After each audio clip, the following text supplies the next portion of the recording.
Hey, Alan here for Old English Outfitters. Today we're taking a look at a gun that's made by Heritage Manufacturing. It's called the Rancher. Now this is kind of an interesting concept. Not new by any stretch. Back in the early days of repeating firearms when revolvers worked, didn't take long for people to figure out that if you put a buttstock on a revolver and maybe even lengthened the barrel, you could make it shoot kind of like a rifle. Not exactly, but pretty close. So not a new concept by any means, pretty old, but Heritage, it's actually pretty new for this time of in our history because people don't routinely make these things. Heritage, for a long time, has had their Rough Rider series of single-action revolvers, 22 caliber typically. They're characterized by the fact that they work, they're pretty simple, they're a single-action revolver, and they have an interesting little thumb safety, which this thing has the same safety. It's the same action as the Rough Rider. And one of their big selling points is the fact that they're very inexpensive. Some of them down for as low as like $140. And because they're revolver, you can typically get another cylinder for them and shoot 22 Magnum in them as well. You've got to change cylinders to do that. So Heritage took the idea of the Rough Rider revolver and they kind of thumbed through the pages of history and came up with this.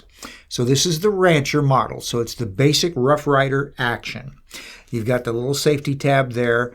You've got a single action mechanism here. So you go to half cock to turn the cylinder, open the loading gate to load and unload. You got full cock every time. You got to cock it fully every time in order to fire it, which gives you a pretty light trigger pull. On the side of this gun, and all the Heritage Rough Riders, they always tell you, do not carry it with a live round under the hammer, because if you forget to engage this safety, or if that safety fails for some reason, and that hammer's jammed forward because it dropped, fell, whatever, could discharge. When you watch us shooting it, you notice we were shooting 6 rounds, not 5. We didn't do that because we were just loading it and shooting it at the range. We weren't planning on toting it around like that. Okay, that's why we did that. So keep that in mind. If you're going to carry it around loaded, if it's a farm gun or a ranch gun, per its name, then you're going to want to carry that empty chamber under the hammer. So built as a rifle, we have a couple interesting features here. We have a walnut buttstock, which is actually an attractive piece of wood. Looks pretty good. You got a little hook on the bottom of the trigger guard here, and that's so that you can give yourself an extra place to anchor your support hand. We've got an adjustable rear sight like we might have on a .22 rifle. And we got a 16-inch barrel. And, interestingly enough, it comes with a very nice leather sheath, or leather sling, very nice leather sling, which attaches to the front swivel up there and the rear swivel back there. And all this comes with it, so you don't have to do anything special to make the sling work. This hook at the bottom is kind of handy and kind of important. This is a revolver mechanism.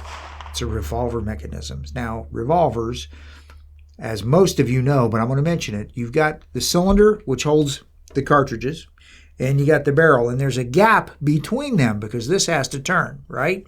When you cock it, it has to turn. So there's a gap. It's called the barrel cylinder gap right there. On any revolver, doesn't matter what caliber it is, you get a little bit of side splash. You get some powder venting. You get some stuff coming out the side of this thing. You don't think about it, because it's not really on top of you. With a revolver, you're holding the gun out here. So all that's taking place out here. On this, it's important to keep it in mind for 2 reasons. One, if I'm holding it like I'm going to shoot it like a rifle, I don't want to put my hand up here because this is going to vent right there and I might get some burns. This is hot stuff coming out of there. You might get some burn, a little injury around the hand, right?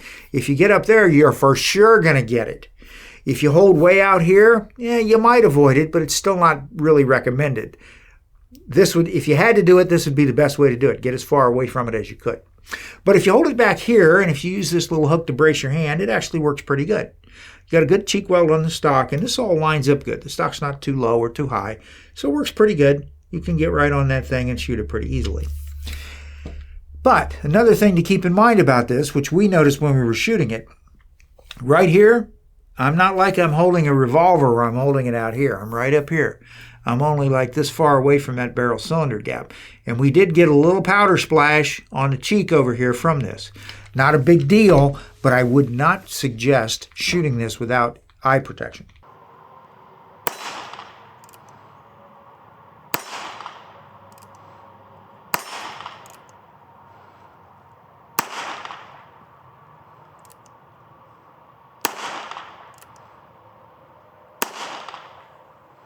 Wow.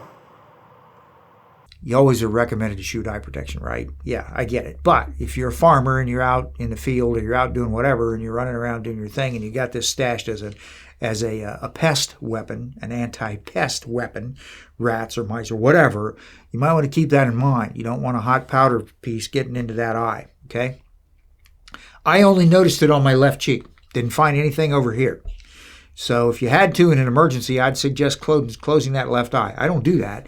I usually shoot with both eyes open with most things. But if you didn't have eye protection, you had to use it, better shut that eye, okay? Things to keep in mind on this. Now, it does have an adjustable rear sight. Shot pretty good. We didn't really shoot at paper. We just shot at some stuff on the back berm, some stuff laying around back there, but it worked pretty good. Shot pretty straight, pretty true. This rear sight is adjustable to a degree.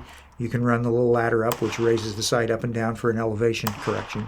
You can drift this piece right here. You can tap it, drift it left, right for windage correction. So you got a little adjustment there. Kind of a slick little piece. Very interesting idea on their part. Remember I mentioned that you can get 22 Magnum in their revolvers. Well, you can in this too. You buy one of these, it's going to come with the same coupon the others come with. So you can send off, and for like, I think currently it's $30, they'll send you a 22 Magnum cylinder, drops right in. That's kind of interesting because with a 16-inch barrel, you're going to get performance out of that Magnum round that you wouldn't get out of a shorter barrel. So that really makes this more of a potential farm gun or ranch gun, right? 22 Magnum at reasonable range, you can get coyote-sized animals with it. So it gives us a little capability beyond just the average plinker, which it really excels at pretty good too. So, okay, well, there it is, the Heritage Rancher. They're currently down in Bainbridge, Georgia. Heritage Farms. Not a bad little piece for the money. They're not expensive. That's all we have for today. Thanks for watching. Till next time, I'm Alan for Old English Outfitters.